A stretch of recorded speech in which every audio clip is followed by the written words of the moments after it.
FLR, Female-Led Relationship. How to create a long-term, harmonious and happy FLR. Written by Lady Sas and Lady Victoria. Performed by Grace Lawrence. Chapter 1. Foreword. Welcome, dear listener.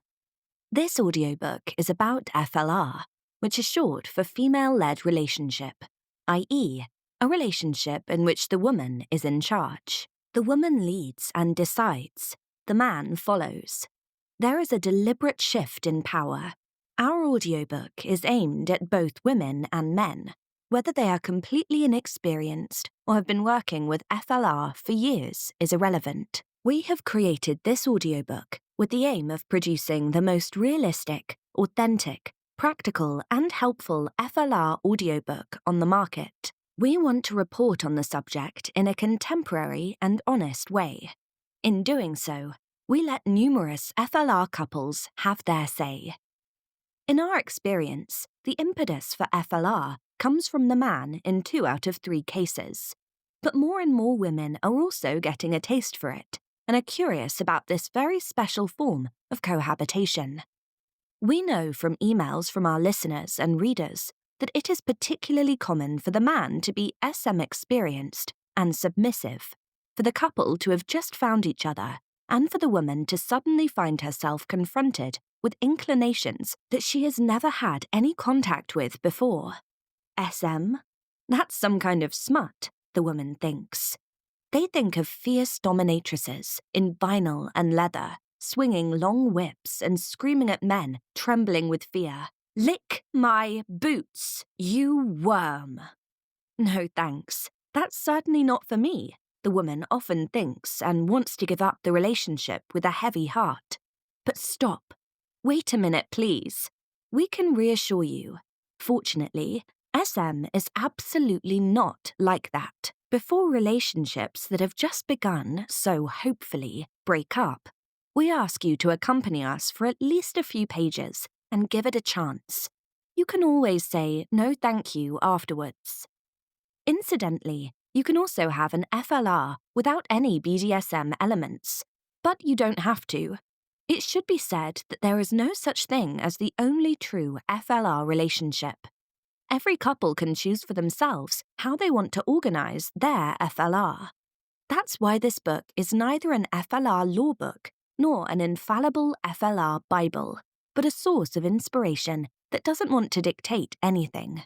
We only want one thing: to show you various options, provide guidance, and offer you the opportunity to benefit from our wealth of experience. With this audiobook, we want to present and shed light on the various facets of an FLR relationship, offer practical instructions, give tips, and give women and men who live in an FLR themselves a chance to have their say. It's not just about the sunny side, because there are also downsides, which we also want to address transparently and honestly. All in all, we would like to encourage you to discover this particularly interesting path for yourself, because there are great advantages for both sides that result from an FLR.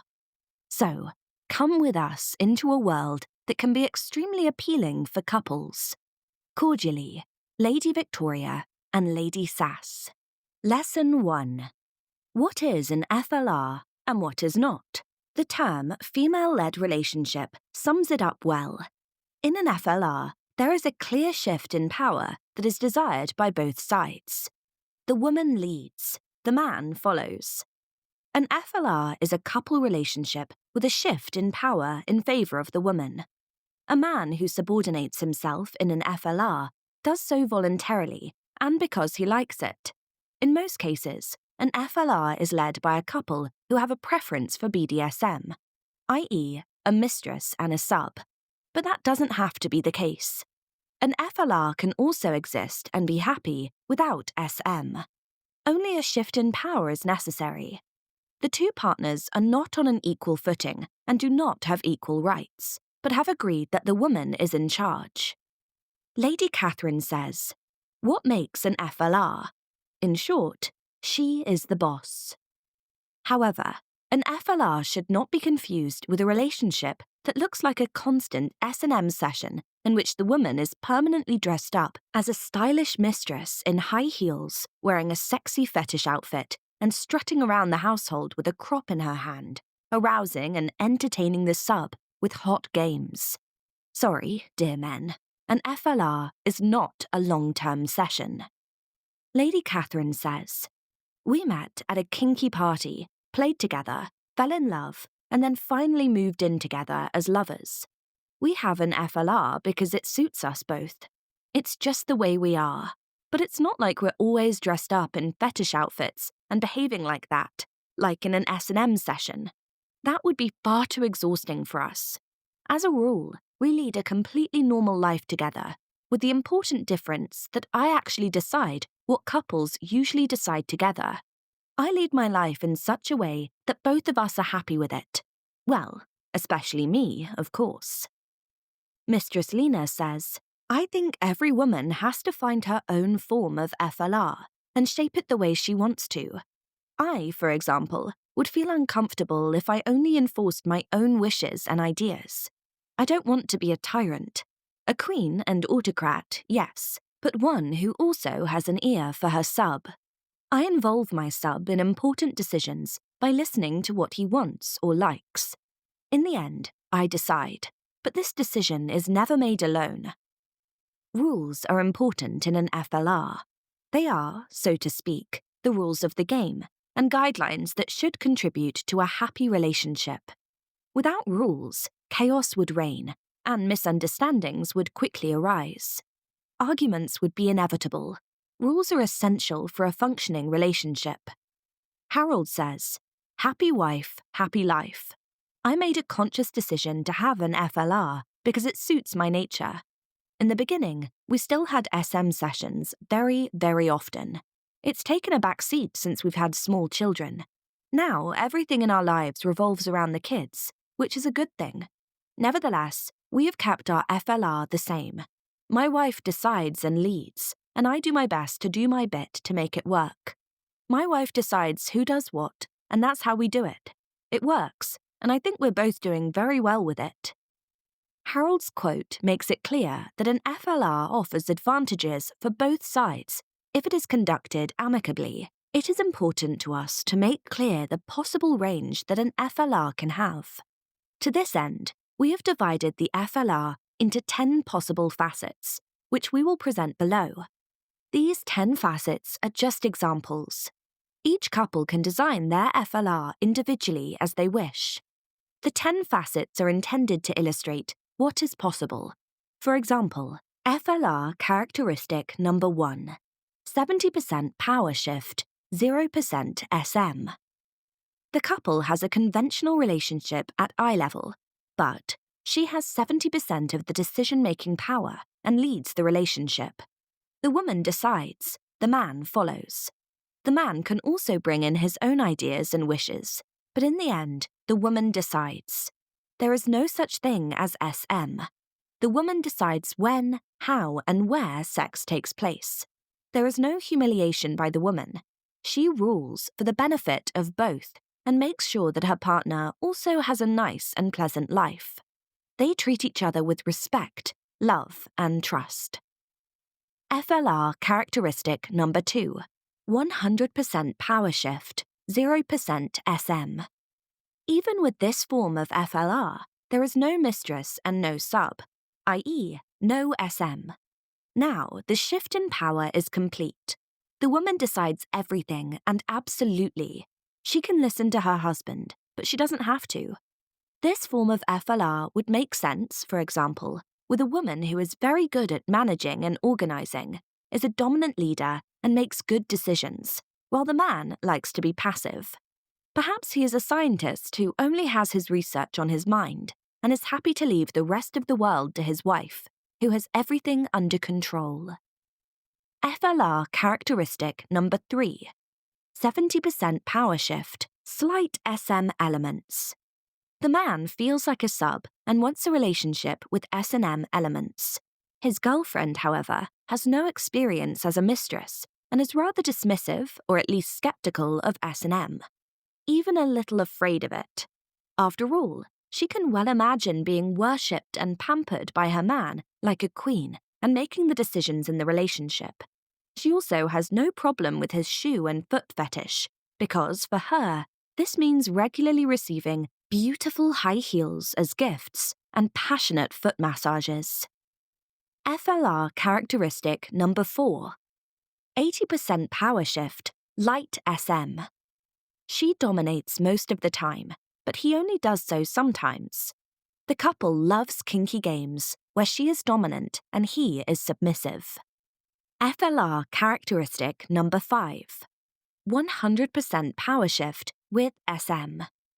The couple love S&M and have decided together to extend the appeal of the power shift in S&M to their relationship. This means that the woman leads and the man follows. She decides what to cook, what to buy, how the apartment is decorated, how the garden is laid out, where they go on vacation, and which movie they go to. Of course, she also decides when to have an S&M session and when to have vanilla sex, which is conventional sex.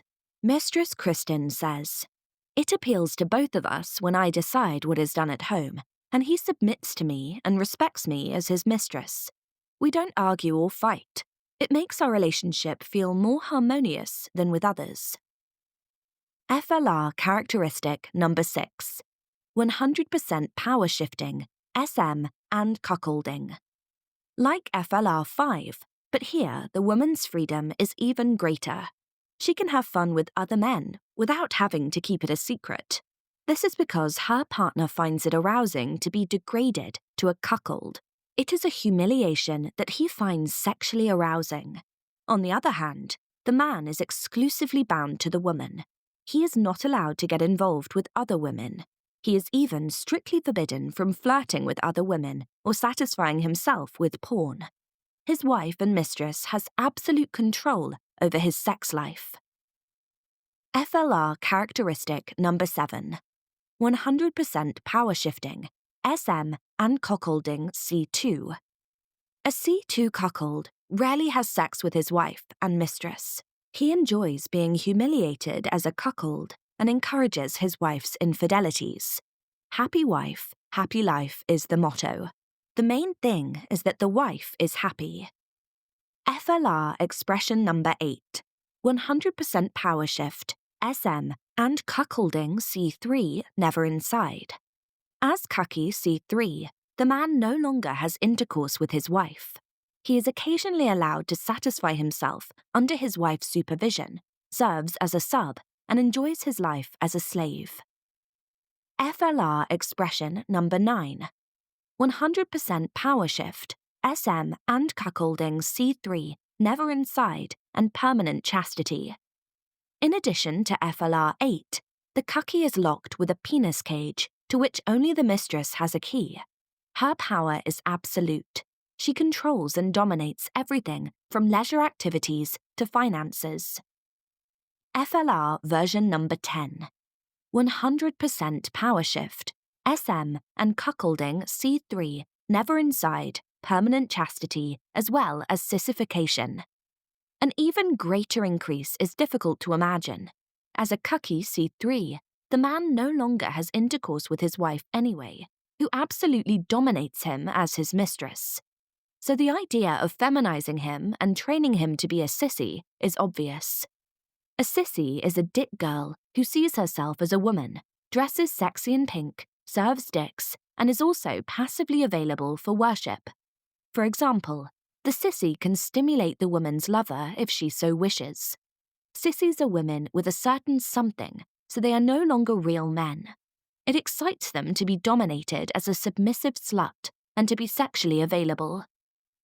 This overview, ranging from soft to extremely hard, should make it clear that an FLR can take many forms. These were just 10 examples, but there are countless facets to it. There is no right or wrong, only I like it or I don't like it. In English language literature, there is sometimes a division into 4 levels.